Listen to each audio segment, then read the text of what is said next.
뒤에까지 잘 들리나요?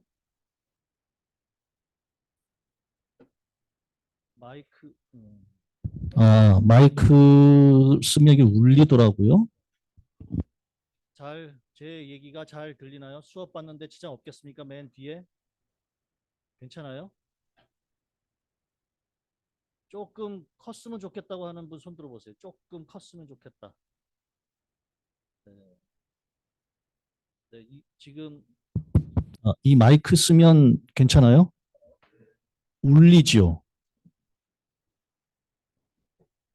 울리는 게 나아요?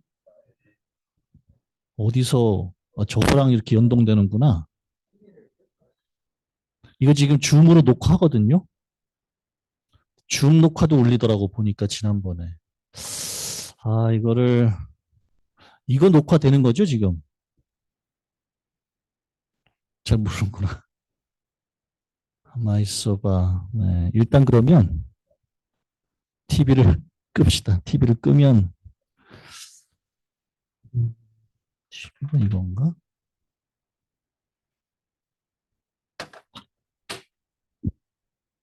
면 지금 얘기를 하면 이 정도 하면 잘 들리지요? 네, 이렇게 조금 제가 소리를 좀 지르도록 하겠습니다.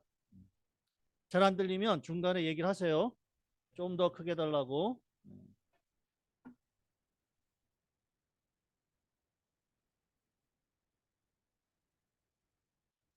오늘은 엑스레이 그 기본에 대해서 두 번째 시간 마지막이기도 하고 안전에 관해서 조금 살펴보고 엑스레이 기본 물리학을 끝내도록 하겠습니다. 지난번과 마찬가지로 제 수업 시간은 항상 이렇게 폴리비.com 기창을 꼭 접속을 해주시기 바랍니다.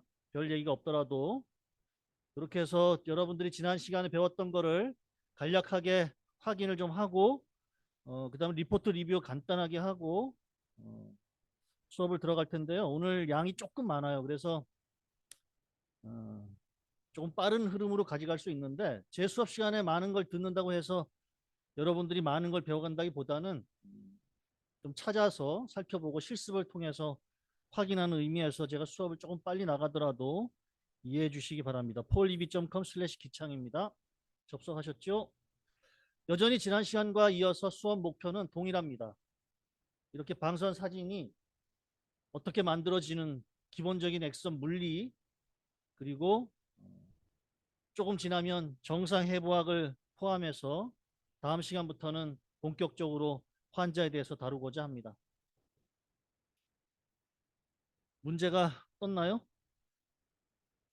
접속이 잘 돼 있으면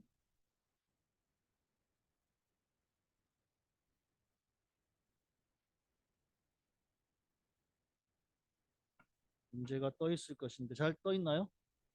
네.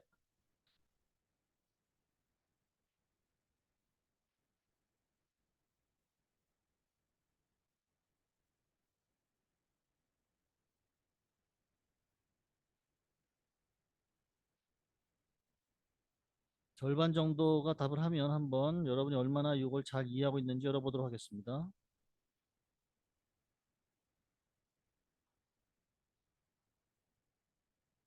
엑스레이의 기본적인 성격에 대해서 옳지 않은 거에 대한 질문입니다. 한번 답을 볼까요? 네, 70% 정도 이상의 학생은 정답을 맞췄습니다. 차지를 띄고 있지 않습니다. 엑스는 감사합니다. 잘 이해하고 있어서 혹시 모르시는 분은 다시 한번 텍스트를 찾아보시기 바랍니다. 지난 시간에 배웠던 내용 중에 두 번째, 이제 제가 그림을 하나 PPT를 보여드릴 텐데 엑스레이 발생 과정 중에 어떤 것인가를 맞추는 것입니다. 엑선이 음극에서 양극으로 전자가 부딪혀서 생긴다고 했는데 음극의 전자가 양극으로 전자 껍질의 전자를 튕겨내보내고 그 에너지 준위만큼 엑선이 발생이 된다는 사실을 지난번에 엑선 발생 과정 중에 주요한 거 하나로 얘기했습니다. 이것에 대한 여러분들은 요 엑선의 발생 과정은 무엇을 말하는가?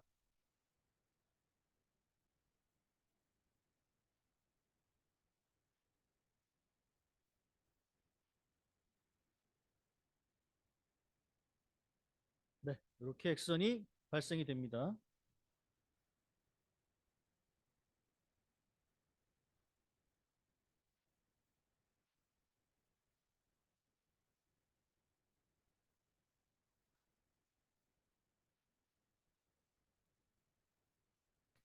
이게 문제가 안 떠 있나요, 혹시?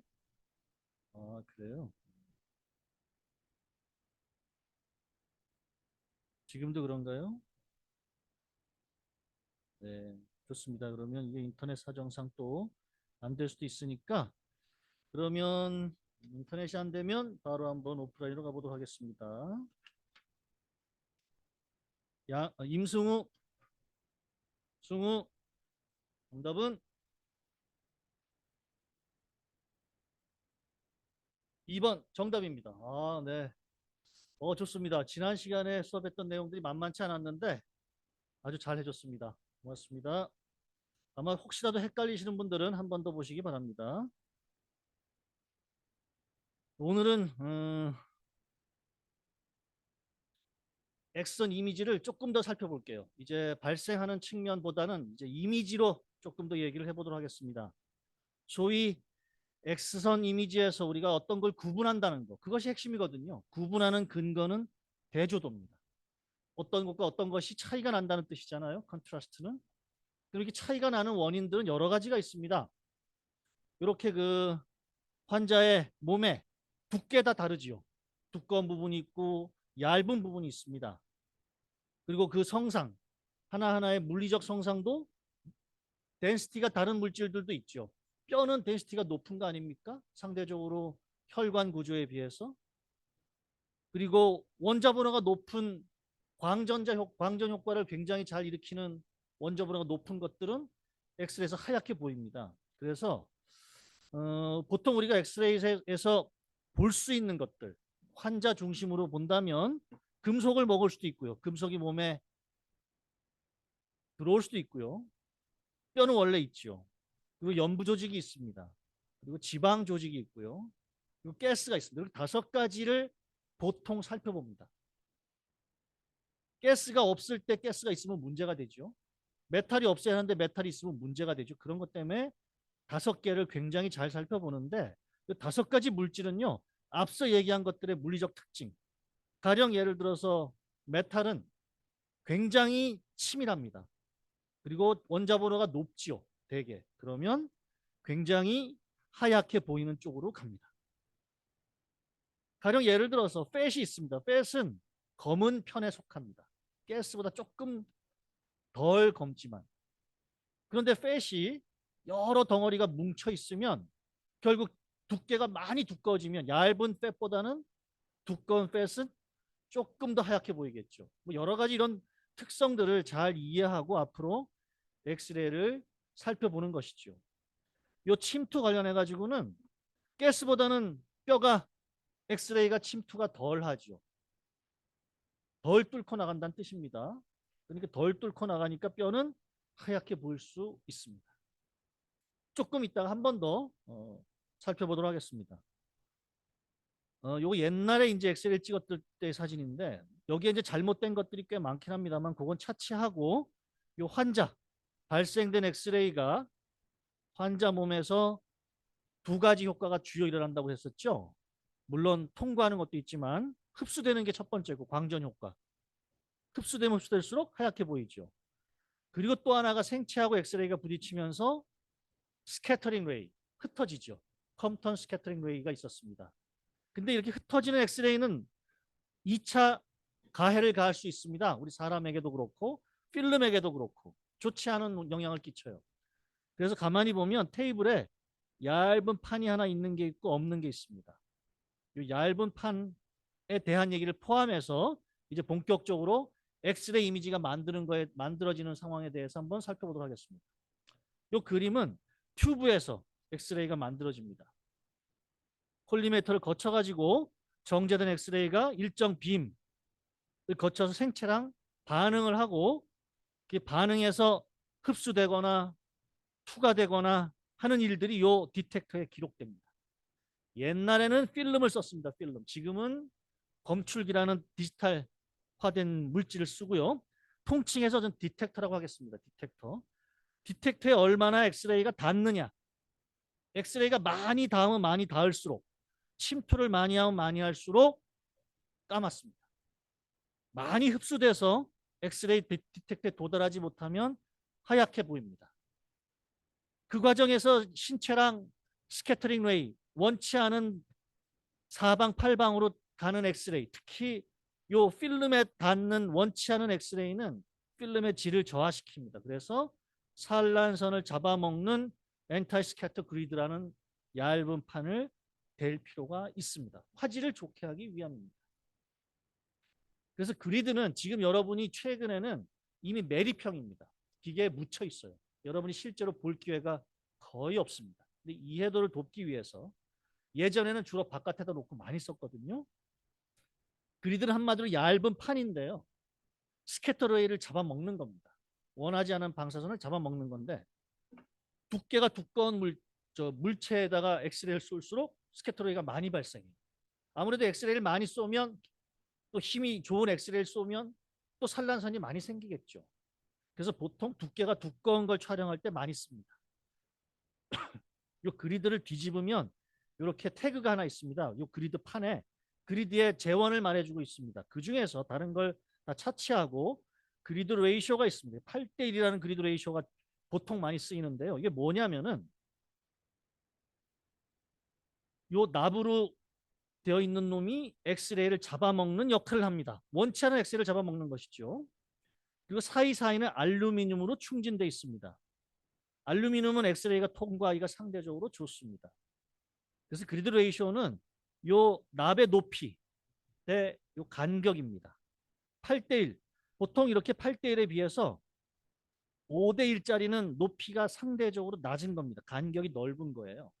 그러면 둘 중에 어떤 그리드가 엑스레이를 훨씬 더 많이 잡아먹겠습니까? 당연히 방벽이 높은 8대1이 그리드를 많이 잡아먹어요. 그리드가 이렇게 8대1이면 엑스레이를 많이 잡아먹습니다. 그렇다는 얘기는 8대1 그리드를 쓸 때는 엑스레이를 원치 않은 엑스레이를 잡아먹으려고 했는데 따라서 그리드를 쓰지 않을 때보다 어때야 돼요? 엑스레이 세기를 조금 더 세게 해줘야 돼요. 왜냐하면 잡아먹히는 게 있기 때문에 그렇습니다. 그럼 그리드를 구체적으로 보면 엑스레이 튜브에서 만들어진 엑스레이가 생체를 통과하고 이 엔타이 스캐터 그레이드를 통과하고 디텍터에 닿습니다. 비로소. 그 지금의 현대의 그리드는 이렇게 중앙 집중형입니다. 왜냐하면 튜브가 포커스가 한 군데죠. 그래서 엑스레이가 이렇게 방사형으로 나올 수밖에 없어요. 그러다 보니까 살짝 포칼 포인트를 중심으로 기울어져 있습니다. 이게 그리드입니다. 그래서 사이사이를 통과한 엑스레이는 디텍터에 돌아가고 그리드 요 납에 부딪히는 스캐터 레이는 잡아먹힙니다. 그런데 이것도 센터를 잘 맞춰야 한다는 뜻입니다. 결국 그리드의 가운데가 요 포칼 라인하고 딱 맞춰 있을 때가 제대로 찍히는 겁니다. 그런데 만약에 그리드를 센터를 많이 움직여서 치우치게 되면 기울기기 때문에 엑스레이가 원래 엑스레이는 통과해야 되잖아요. 원치 않은 엑스레이만 잡아먹으면 되는 게 그리드 역할입니다. 통과해야 될 엑스레이는 통과해야지 디텍터에 닿으니까. 근데 이렇게 그 중심을 흐트러뜨리면 방사형으로 되어 있는 중심이 흐트러지면서 원래 메인 빔까지 다 잡아먹힙니다. 그럼 엑스레이가 디텍터에 닿지 않으니까 하얗게 보여요. 예를 들어 정상적으로 찍으면 이렇게 보입니다. 전체적으로 엑스레이가 골고루 다 디텍터에 닿는 상황입니다. 생체에 의해서 잡아먹힐 건 잡아먹히고 흡수될 건 흡수되고 그래서 하얗고 까맣게가 이렇게 잘 나오는데 정상적이라면 그리드의 중심을 완전히 옮기거나 심지어는 그리드를 거꾸로 하는 경우도 있습니다. 그리드 앞뒤가 불분명하게 생겼거든요. 잘 쓰지 않는 분들은 옛날엔 많이 이런 실수를 했어요. 거꾸로 뒤집습니다. 그러면 오히려 초점을 향해서 이렇게 방사형이 아니라 오히려 이렇게 받아내는 듯한 형태로 생기게 됩니다. 그러면 엑스레이가 다 대부분의 엑스레이가 요 그리드 납에 의해서 흡수가 돼버립니다. 통과하는 게 없게 되죠. 그래서 요런 필름이 나옵니다. 그래서 어떤 필름을 보면 옛날 필름들 중에 가운데는 까만데 양옆이 뭔가 엑스레이가 닿긴 닿았는데 원하는 엑스레이가 닿지 않았어요. 그래서 이렇게 거꾸로 필름을 하게 되면 가운데는 그래도 통과할 여지가 있으니까. 근데 양 사이드로 갈수록 완전히 다 잡아먹힙니다. 그래서 이 그리드 컷오프라고. 컷오프는 뭔가 끊어지는 걸 뜻하니까 잘 안 닿는 거. 이런 현상이 발생되기 때문에 그리드를 잘 써야 하는데 지금은 내리평이라 이런 실수를 할 가능성은 사실상 뭐 거의 없지만 이제 그리드에 대해서 좀 알고 있어야 한다. 이미 기계 밑에 묻혀 있습니다. 지금의 기계들은. 그런 게 그리드다. 이렇게 디텍터 종류가 예전에는 주로 요 필름이었습니다. 어, 엑스레이를 기반으로 하는 그 장비들이 여러분 투시 장비 있죠. 투시는 필름으로 보는 게 아니라 스크린에서 움직임을 보게 되죠. 그리고 지금은 다 디지털화되어 있습니다. 대부분 기계들이. 물론 이 CT는 디지털화된 장비 중에 엑스레이를 기반으로 하긴 하죠. 근데 CT는 이제 3차원까지 가게 되는 거니까 여기서 조금 논외로 하고 현대적으로 얘기하는 디지털 엑스레이는 CR과 DR을 얘기합니다. 그런데 지금은 CR을 거의 안 씁니다. 이제 DR을 씁니다. 그건 좀 이따 얘기를 하고 필름에 대해서 예전 방식. 사실 지금 대부분의 동물 병원에서는 이미 DR로 많이 이제 움직였는데요. 중간 단계가 CR입니다만 CR을 많이 건너뛰었습니다. 지금은. 그러나 여전히 필름에 대한 이해도는 있어야 될 것 같아서 쓰고 있는 곳도 없지 않아 있습니다. 그래서 이해를 돕는 의미에서 옛날의 카세트에 대해서 좀 살펴보도록 하겠습니다. 이렇게 그 카세트입니다. 열고 이 안에다가 필름을 넣고 촬영을 하고 현상을 하는 거였어요. 물론 이것은 암실에서 이루어집니다. 지금 제가 한 얘기는. 왜냐하면 X선의 역할이 필름의 역할이 엑스레이를 검출하는 거잖아요. 가시광선에 닿으면 필름이 그러면 이게 감광이 돼버립니다. 안 됩니다. 따라서 암실 작업이 필수적이었습니다. 참고로 이렇게 그 옛날 필름은요. 옛날 필름입니다. 한마디로 이렇게 이 뭐 유제라고도 하고 기름기 성분이 있는 곳에 이렇게 크리스탈들이 가득 있습니다. 작은 알갱이가 뭐 수천 수만 개가 있다고 생각하시면 됩니다. 얇은 필름에 마찬가지로 하얀 것도 이 소위 스크린이라고 하는데 하얀 것을 요거는 증감지라고 합니다. 왜 증감지가 필요하냐면은 엑스레이는 효율이 낮다고 그랬죠. 엑스레이가 99%가 열이 발생되고 1%만이 엑스레이가 발생됐다고 그랬지 않습니까? 일단 발생하는 것도 효율이 떨어집니다. 근데 이 엑스레이가 이 필름을 감광시키는 것도 효율이 떨어져요. 그래서 증폭시키는 증폭기가 필요했던 겁니다. 그래서 엑스레이에서 광자가 엑스레이 빔이 닿기까지 어떤 결과를 갖게 되냐면 스크린이 있는 경우입니다. 지금 스크린이 있을 때 엑스레이를 쏘면 이 스크린에 이 크리스탈들이 감광이 돼서 증폭됩니다. 그래서 빛을 훨씬 더 많이 증폭시켜서 필름은 가시광선에 민감한 재료입니다. 그래서 요 가시광선에 민감한 이 크리스탈들이 엑스레이가 증폭시킨 빛에 반응합니다. 그놈들이 비로소 엑스레이가 닿았다고 얘기하는 겁니다. 이게 엑스레이가 닿은 상황입니다. 이런 것 때문에 카세트가 이제 필요하고 카세트 구조가 그렇고 증감지는 엑스레이 효율을 올리는데 필요했던 겁니다. 엑스레이는 눈에 보이지 않습니다. 그런데 이렇게 이제 우리가 엑스레이를 요만큼 쏜다라고 하고 불을 다 끄고 엑스레이를 쬐면 이 증감지가 빛을 발합니다. 그래서 이 가시광선을 필름이 받아서 이미지를 만들어냅니다. 오늘 실습 때도 한번 보실 겁니다. 지난 실습 때 못 보신 분은 동영상을 또 제공해 드릴 겁니다.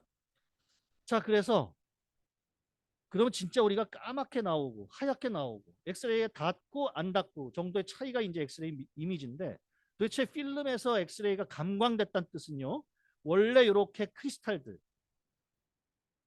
은입니다. 실제로는 실버 하이라이트입니다. 실버입니다. 은 성분들이라고 하시면 됩니다. 은 성분이 가시광선에 반응을 한 겁니다. 그래서 이게 메탈릭 실버로 변하게 됩니다. 반응을 해서. 근데 현상하기 전까지는 안에 간직하고 있는 이미지입니다. 그래서 우리가 현상 과정을 통해서 현상 과정이라 하면 예전 일입니다. 지금은 사진반 하시는 분들은 또 현상을 알게 될 텐데요. 현상이라 하면 엑스레이 필름에 가시광선이 닿은 거. 그래서 메탈릭 실버로 변한 상태를 현상, 나타내주는 이미지로 보여주는 작업입니다. 그게 까맣게 변합니다. 그러니까 가시광선에 맞은 크리스탈은 까맣게 변할 겁니다. 세게 맞으면 까맣게 변한다는 뜻이죠. 현상을 하고 나면. 고정은 까맣게 변한 상황을 고착화시키는 겁니다. 그러면 가시광선을 맞지 않은 나머지가 있죠. 엑스레이가 닿지 않았던 뜻입니다. 저는 고정이라는 과정에서 씻겨 내려갑니다. 다 씻겨 내려갑니다. 그럼 뭐만 남죠? 검게 변한 실버만 남는 거예요. 그리고 하얗다고 표현되는 부분들은 X선이 닿지 않았어요. 감광되지 않았기 때문에 다 씻겨 내려갑니다. 아무것도 없습니다. 그렇게 하얗게 보일 뿐입니다. 우리 눈에.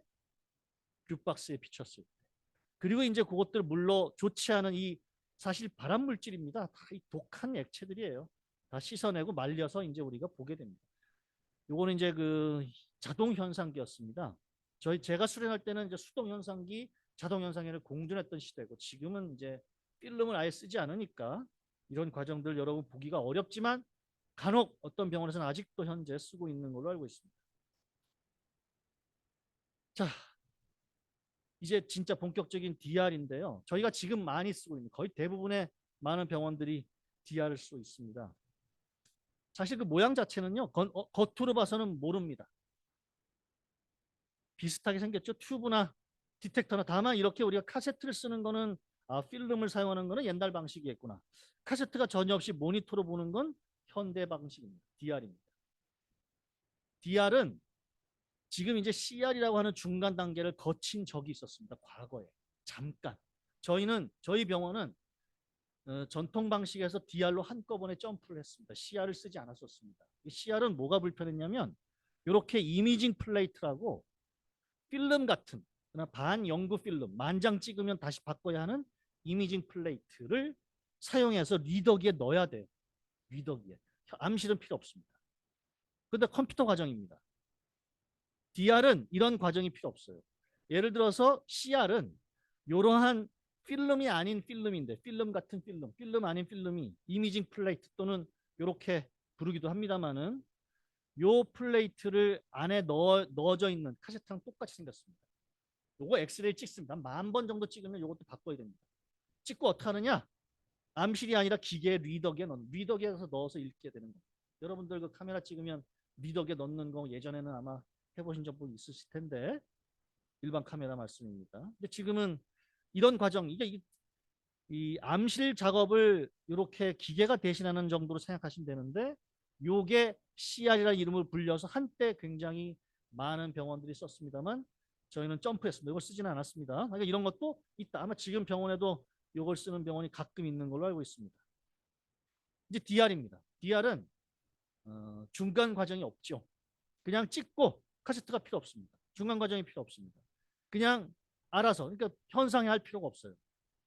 디텍터에다가 그냥 바로 컴퓨터가 처리해서 우리 모니터에 바로 보여줍니다.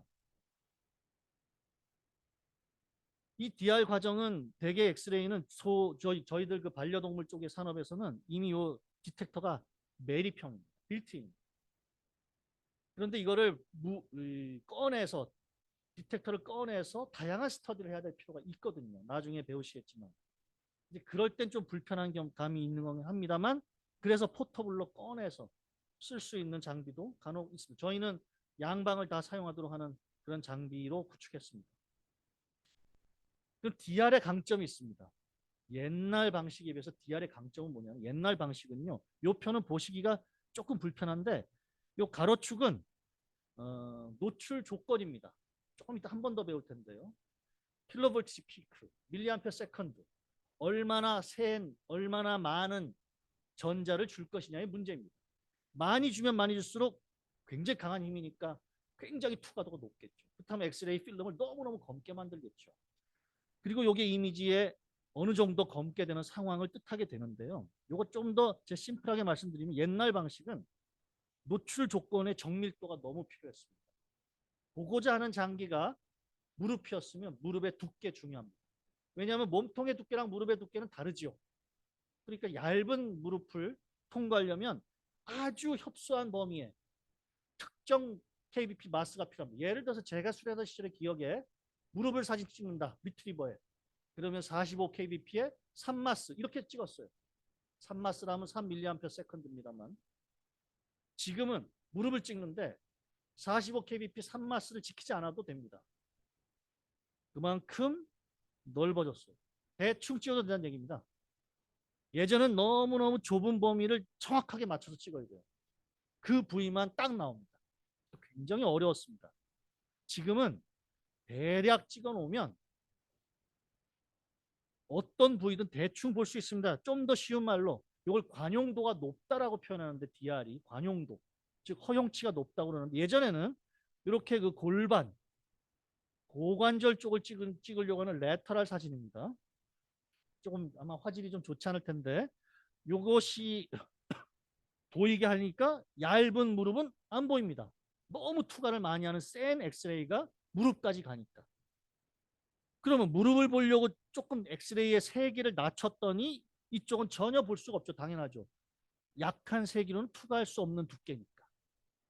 예전엔 그래서 어떤 특정 부위를 하려면 거기에 아주 집중해서 정확한 범위 내를 맞췄어요. 지금은 대충 찍으면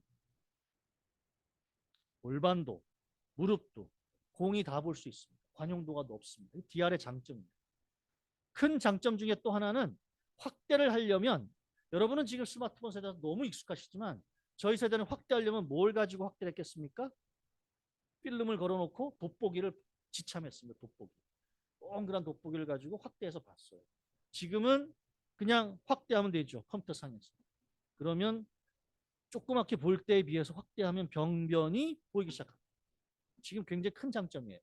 사실 뭐니 뭐니 해도 옛날 방식에 비해서 DR 시대는 제 생각에는 환경적인 측면이 엄청나게 좀 달라지지 않았을까. 옛날엔 폐수 처리, 현상의 고정액이 거의 발암물질들입니다. 그리고 암실에서 저희들도 계속 발암물질에 노출되는 셈이에요. 그러니 엑스레이 종사하시는 분들, 저도 그랬습니다만 방사선 노출 첫 번째 됩니다. 엑스레이 시대에서. 찍을 때 잡아야 되니까. 그때 한번 엑스레이 노출되고 암실에서 현상의 고정액에 또 한 번 노출됩니다. 그때는 마스크를 잘 안 썼습니다. 그러니 굉장히 힘든 일이었어요. 근데 지금은 그 폐수 처리할 걱정이 없죠. 훨씬 나아졌다고 생각이 됩니다. 물론 그 밖에 필름 보관하려면 진짜 저희들 방이 계속 필요했죠. 필름이 되게 무겁습니다. 필름은 아까 제가 뭐라 그랬죠? 크리스탈 중에 은. 까만 필름은 은이 잔뜩 있습니다. 옛날에 은수거 업자가 엑스레이를 다 수거해 갔습니다. 그래서 처리를 하면 은이 나왔어요. 은. 그 정도로 엑스레이 필름은 무겁습니다. 그러다 보니까 보관도 어려웠는데 지금은 그렇지 않죠. 단점이 하나 있긴 한데요. 사실 이 노출 조건이 낮아지고 엑스레이를 쉽게 찍을 수 있고 하지만 단점은 뭐냐면 아날로그 방식은요. 해상도가 최상급입니다. 잘 찍으면. 왜냐하면 불연속점으로 생체를 그대로 표현하게 되는데 디지털은 수치로 나타나죠. 0101로 불연속점, 이 끊어지는 점들이 있죠. 그러다 보니까 DR은 해상도가 사실 상대적으로 떨어집니다. 하지만 그 편리성, 확대할 수 있고 관용도가 넓으니까 너무너무 좋긴 합니다. 그리고 또 하나의 단점은 너무 자주 찍게 됩니다. 진짜 필름 시대에는 딱 한 장을 위해서 혼신의 힘을 다합니다. 근데 지금은 대충 찍고 잘못됐네 또 찍고 또 찍고 그래서 거꾸로 오히려 너무 자주 찍는 게 좀 문제가 아닌가 뭐 이런 생각이 듭니다. 현재 그 DR 시대에서 중요한 것은 이 팍스 시스템은 요거는 뭐 여러분 금방 찾아보면 됩니다. 지금 현재 이 팍스 시스템이라고 소위 약자로 하는데 의료 영상을 관리하는 통합 시스템입니다. 그 중에서 다이콤이라고 하는 것은 전 세계 표준입니다. 여러분 JPG가 이미지 확장자로 잘 알고 계시죠? 의료 영상은 세계 표준으로 확장자명이 다이콤입니다. 그래서 어느 곳에 있어도 다이콤 파일로 주고받으면 뷰어만 있으면 똑같이 열어볼 수가 있습니다. 그것을 원내에서는 팍스 시스템에다가 운영을 합니다. 여러분은 다뤄볼 기회가 있을 겁니다. 충분히. 자, 이제 중요한 얘기들을 이제 본격적으로 합니다. 여러분은 이제부터 얘기하는 것들, 지금 앞서 한 30분 얘기는 사실상 잊어도 괜찮습니다. 지금 얘기는 잊으시면 안 됩니다.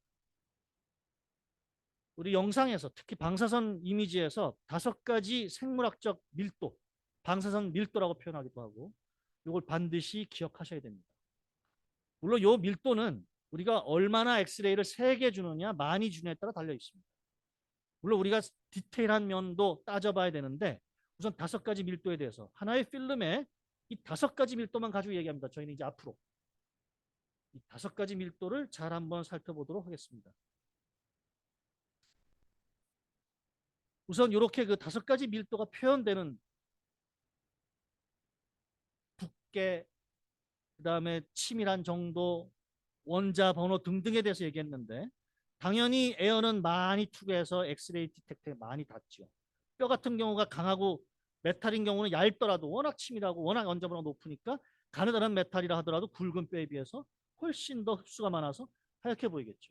이게 기본입니다. 그래서 앞으로는 이렇게 부르겠습니다. 여러분들이 이제 이 시간 이후부터는 엑스레이 상의 흡수가 너무너무 많이 되어서 하얗게 보이는 것들은 하얗다고 표현하지 않고 이제는 방사선 불투과도가 높다고 표현하거나 불투과도가 높다. 즉 투과하지 않아서 닿지 않은 거잖아요. 불투과도가 높다고 표현하거나 영어로는 라디오 오페시티가 높다고 표현합니다. 오페크의 정도를 가지고 얘기합니다. 라디오 오페크하다. 라디오 오페시티가 높다. 이렇게 표현하겠습니다. 그럼 하얀 걸 뜻합니다.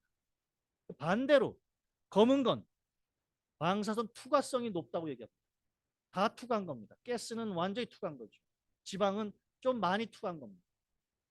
투과한 거는 사실 여러분이 용어상의 혼돈을 일으키는 가장 이게 어려운 점이긴 한데요. 지금까지 뭐 거의 뭐 7, 80년을 이렇게 써왔던 것 같습니다. 엑스레이에서 라디오 루센트하다. 까맣다는 표현입니다. 라디오 루센트하다는 것은 하얀 필름에서 검게 보이는 거를 말합니다. 저는 이 용어가 마음에 들지 않지만 뭐 이미 많은 사람들이 쓰고 있기 때문에 하얀 건 라디오 오페크하다. 까만 건 라디오 루센트하다. 그러니까 예를 들어 뼈가 원래 라디오 오페크한 물질이죠. 그런데 뼈가 염증성 반응 때문에 녹아요. 녹으면 어떻게 보일까요? 좀 더 까맣게 보이죠. 그래서 이렇게 표현, 라디오 루센트하게 보이는 영역이 있다. 이런 식으로 표현하게 됩니다. 이제 저희는 이제 앞으로 오페시티를 가지고 얘기합니다. 오페시티가 높다, 낮다. 그럼 어떻게 표현하냐면 오페시티의 정도를 표현해야 되죠. 높다, 낮다인데 그냥 많이 높다 이런 게 아니라 자, 오페시티가 높습니까? 메탈은 훨씬 더 높습니까? 그러면 이렇게 얘기합니다. 메탈 오페시티를 가지고 있다. 메탈 덴시티를 가지고 있다. 이렇게 얘기합니다. 그럼 이해합니다. 메탈 덴시티, 메탈 오페시티. 엄청나게 하얗게 보이겠구나. 그 다음에 본 덴시티, 본 오페시티. 뼈 정도로 하얗게 보이는구나라고 이제 이해합니다. 제일 여러분이 가장 중요하게 알아둬야 될 것은 이 앞서 3개입니다. 여러분 눈에는 지금 아마 지금 좀 더 안막을 다음 시간부터 이제 내릴 텐데요. 엑스레이는 이제 요 3개를 구분하는 작업입니다. 그러니 불을 다 끄고 안막도 다 내리고 그렇게 할 예정입니다. 주기라면 불을 한번 좀 더 다 꺼볼까요? 불을 한번 다 꺼봅시다. 이제 조금 더 구분이 됩니까? 가스, 지방, 물 또는 염부조직입니다. 그래서 여러분들이 앞으로 기억할 것들은 요 앞서 3개, 특히 지방이냐 물이냐. 지방은 검게 보입니다. 물이라고 썼는데 물을 포함한 연부조직입니다. 방광, 콩팥, 간장 등이 다 연부조직이고 물에 가까운 성분들입니다. 연부조직 밀도라고 표현합니다. 그래서 앞으로 오페시티가 높은 정도는 이렇게 메탈 덴시티, 메탈 오페시티, 연부조직 밀도, 연부조직 불투과도 이렇게 얘기를 하면 서로가 이해가 됩니다. 그래서 요 고양이의 레터럴 사진인데요. 제가 이걸 고양이라고 금방 알아내는 이유는 요추가 굉장히 깁니다. 그래서 고양이라고 알아냅니다만 자, 고양이 복부 외측상에서 5가지 밀도가 다 있습니다. 중복부에 장내라고 생각되는 부위에 하얀 거라고 얘기 안 하고 이제 메탈 오페시티라고 얘기하면 금방 알아듣습니다. 저희들끼리 이제. 그리고 본 덴시티로 보이는 것들이 정상적인 것들이 다 있습니다. 그리고 연부 조직 밀도들을 보이는 장기들이 보이고요. 그리고 연부 조직이 보일 수 있도록 대조도를 제공하는 falciform fat의 밀도, fat opacity, fat density가 보입니다. 그리고 가스 density 5개를 꼭 기억하시기 바랍니다. 다른 걸 다 까먹어도 올해 내년 또는 여러분이 수의사를 하는 동안에 이것만 기억하시면 됩니다. 가장 많은 그 혼돈을 주는 것들이 지방 밀도를 여러분이 까먹습니다. 지방 밀도는 검습니다. 왜냐하면 밀도도 낮은 편이죠. 지방이 물에 비해서도. 그러니 낮으니까 엑스레이 투과가 잘 됩니다. 자, 이제 이 노출 조건인데요. 요거는 굉장히 많은 시간을 들여서 설명을 필요로 하긴 하지만은 여러분이 그 세대에는 그렇게 중요성은 좀 떨어지니까 기본 개념만 얘기할게요. KBP는 세기입니다. 세기. 강한 힘. 킬로볼티지 피크. 레디에 해당됩니다. 샷에 해당되죠. 샷. 샷을 해야 전압이 강하게 걸려야 양극의 전자가 음극으로 가니까 음극의 전자가 양극으로 가니까 참. 자, 그러면 이 세기를 어떻게 조정하느냐? 컨셉이 뼈를 한번 찍습니다. 뼈를 보고 싶어요. 뼈를 하얗게 잘 보고 싶어요. 그러면 강한 힘으로 해야 됩니까? 약한 힘으로 해야 됩니까? 강한 힘으로 할 때 문제가 있습니다. 너무 강하면 뼈까지 다 투과해. 뼈를 투과하지 못하는 것이 많은 정도로 찍어야지만 뼈가 하얗게 보이죠. 뼈를 하얗게 보고 싶은 거 아닙니까? 그래서 뼈를 볼 때는 KBP는 상대적으로 적게 줍니다. 아주 처음엔 되게 헷갈릴 겁니다. 뼈를 보고 싶은데 왜 KBP를 적게 주지? 뼈를 뚫어야 되는 거 아니야? 뼈를 너무 다 뚫으면 뼈가 하얗게 보이지 않습니다. 그 다음에 밀리암페어 세컨드는요. 이 밀리암페어, 우리가 양극에서 레디 할 때 필라멘트의 전자를 보일링 하잖아요. 그 양입니다. 그런데 우리가 샷을 하는 순간 있죠. 이 밀리암페어 세컨드는요. 이 세컨드 개념은 우리가 엑스레이 찍는 속도라고 여러분 생각하시면 돼요. 심플하게. 가령 원하는 게 아까 제가 무릎 찍을 때 45kbp에 3마스라고 얘기했는데 2.5마스라고 얘기해 봅시다. 똑같은 2.5mAh 세컨드를 주고 싶어요. 이 정도의 밀리암페를 가지고 이런 시간에 찍고 싶은 그런 생각을 하게 되는데 어떠냐면 두 가지 방법이 가능합니다. 많이 끓입니다. 오랫동안. 그리고 천천히. 물론 0.01이 0.05에 비해서 천천히라고 제가 천천히 표현한 겁니다. 이렇게 찍는 방법이 있습니다. 또 하나는 밀리암페어 세컨드를 약하게 조금만 끓입니다. 전류를. 그리고 굉장히 빠른 힘으로, 즉 강하다는 힘이 됩니다. 그러면 똑같이 2.5 마스를 형성시킬 수가 있어요. 그래서 결정할 것은 마스를 결정합니다. 먼저. 그리고 빨리 사실 수의 분야에서 동물이 움직이기 전에 빨리 찍는 게 좋습니다. 그래서 우리가 KBP 세기 마스는 양과 속도입니다. 그래서 가령 예를 들은 필름을 한번 보겠습니다. 뼈를 보고 싶은 상황입니다. 여러분은 둘 중에 어떤 쪽 사진이 뼈를 보고 판단하기에 뼈에 예를 들어서 뼈가 상당히 뭐 문제가 있다. 가령 골절이 있다든가 뼈에 어긋났다든가를 보게 되는 건데요. 어느 쪽 사진이 편합니까? 왼쪽 사진이 훨씬 더 좋다고 얘기합니다. 대부분의 영상 하는 사람들은. 즉 요거는 뼈는 하얗고 뼈가 아닌 것들은 검게. 즉 뼈를 투과하지는 못하지만 다른 건 투과하는 정도의 점을 찾는 겁니다. 그게 바로 쇼스케일이라는데 무슨 말이냐면 스케일은 엑스레이 이미지가 스케일의 싸움이죠. 얼마나 검냐, 얼마나 하얗냐의 싸움이니까 스케일 단계가 적은 단계로 까만 부분은 좀 검고 하얀 부분은 하얗게 몇 단계 안 되는 단계로 찍는 방법. 요거는 기본적으로는 마스를 조금 더 높이고 KBP를 적게. 즉 뚫릴 걸 뚫리고 뚫리지 않는 건 뚫리지 않아야 뼈가 하얗게 나옵니다. 그래서 잘못 찍으면 이렇게 됩니다. 물론 혹자는 이게 편하다고 보는 분들이 있는데 대부분의 영상학자들은 이렇게 하얀 건 하얗고 까만 건 까맣게 보여야 되는 뼈니까 요거는 숏스케일로 찍어야 한다. 상대적으로 흉부 사진은 여러 개를 다 걸쳐 있습니다. 뼈부터 시작해서 가스까지. 그러니까 너무 다양한 그 분포가 있어요. 그러니까 스케일이 길어야 됩니다. 롱 스케일로 찍어야 되니까 앞에 거에 비해서 반대 개념으로 찍습니다. 이 경우는 상대적으로 KBP는 조금 더 많이 하면서 마스는 좀 줄이는. 제가 이게 KBP와 마스 관계는 밸런스입니다. 둘 다 세면 너무 타죠. 둘 다 약하면 엑스레이가 안 나옵니다.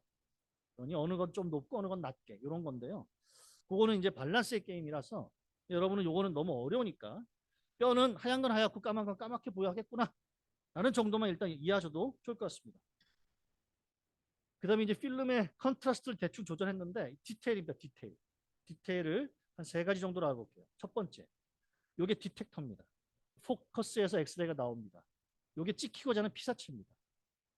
자, 피사체가 디텍터에서 떠 있으면 그러면 확대가 일어납니다. 그래서 피사체는 찍히고자 하는 생체는 디텍터에 가까이 있으면 가까이 있을수록 좋습니다. 붙여서 찍는 게 좋다는 뜻입니다. 그래야 원래 사이즈를 구현할 수가 있고 좋은 디테일을 구현할 수가 있습니다. 또 하나는 요 디텍터와 요 포칼, 엑스레이가 나오는 포칼 스팟의 거리입니다. 보통 지금의 대부분의 엑스레이는요, 100cm, 40인치로 맞춰져 있어요. 근데 이 엑스레이는요, 역자승 법칙이 작용합니다. 이게 무슨 얘기냐면, 요 그 거리는요, 어느 정도 눈금도 있는 기계가 있어서 왔다 갔다 하는 기계도 있습니다. 찍을 때 높낮이를 조절해서 찍는 경우도 많았는데 지금은 그렇게 하는 경우는 별로 없습니다만 정해져 있습니다. 거의 100cm, 40인치로. 텍스트에 나와 있는 문제가 하나 있습니다. 뭐냐면 역자승 법칙인데요.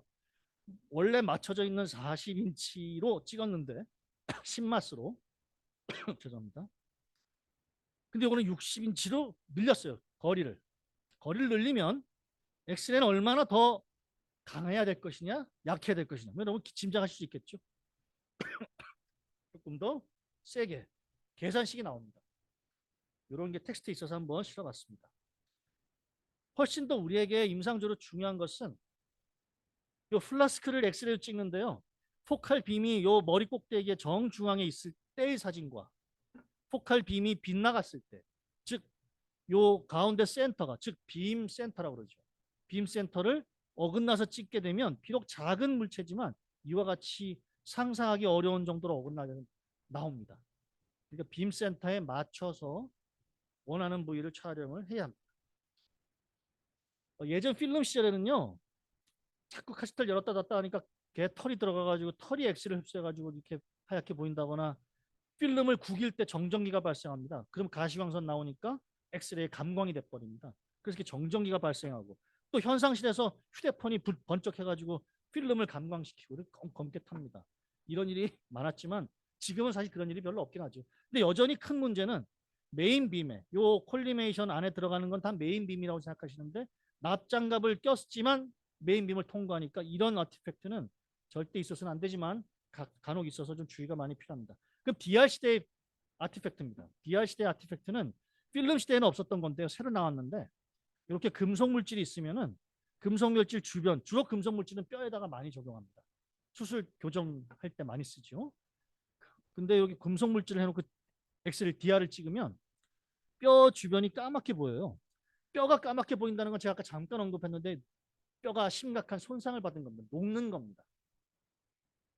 녹는 걸로 오인하게 되는 아티팩트가 생겨요. 이걸 리바운드 아티팩트가 생기는데 이런 것도 감안해서 봐야 한다. DR이라고 다 아티팩트가 없는 것은 아니다.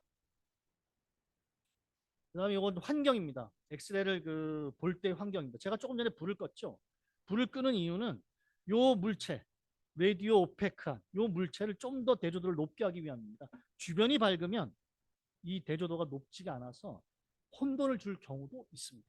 메탈 덴시티가 소프트 티슈 덴시티처럼 보일 때가 있거든요. 그래서 환경이 중요하다.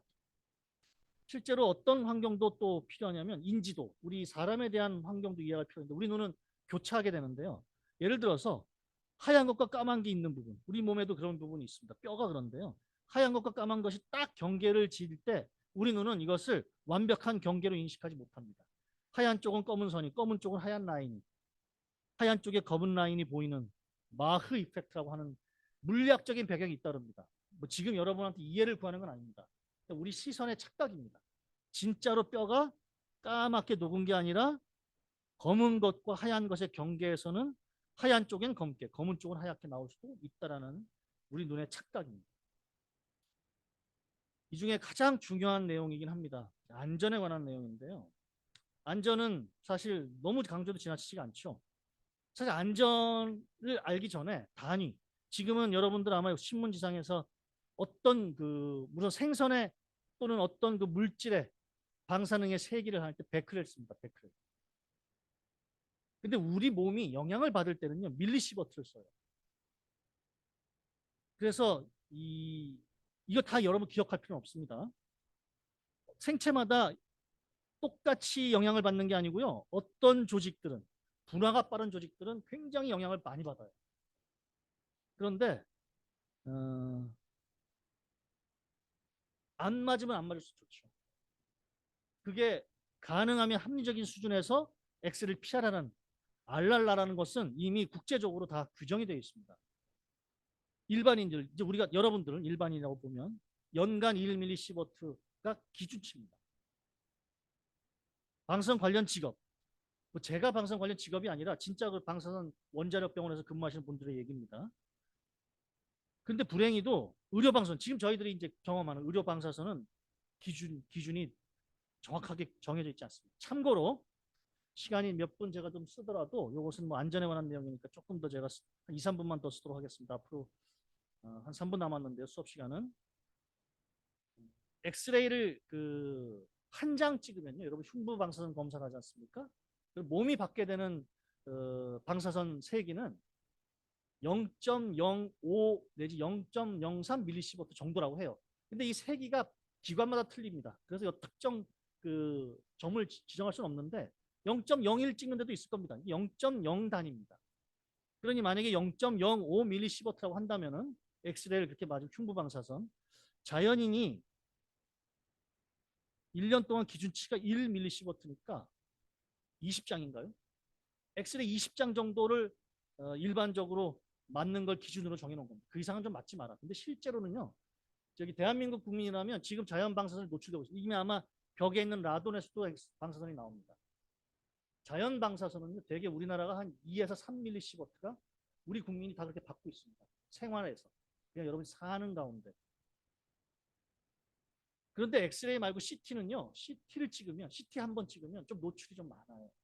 수 밀리시버트입니다. 1년 권고치를 한꺼번에 받게 되는 정도가.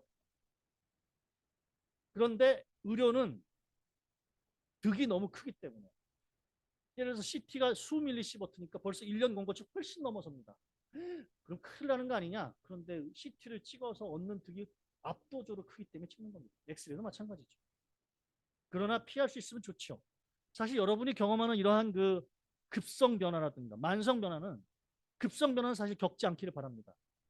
후쿠시마 원전 터졌을 때 아마 이 급성 변화를 많이 겪었겠죠. 아마 저희는 그 영향, 간접 영향으로 만성의 변화를 겪게 될지도 모르겠습니다만 요거는 뭐 넘어가도록 하겠습니다.